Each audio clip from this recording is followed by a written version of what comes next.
Hello, this is Steve and Rachel. We're Hello. here to discuss one of the new designs that we have out here in Manhattan Beach. This has been a very popular area for people who want to build their wine rooms, showcase their wines. So this one was a very unique design, very modern design, which you'll see today.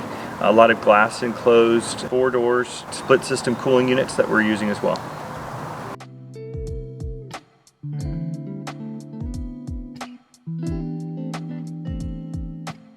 This design holds over 900 bottles.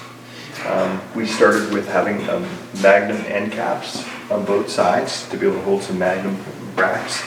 The rest is all for the 750s. This is 2 fixed panels on this side, and on the other side we have 4 doors that we have as well. Over here we have the doors.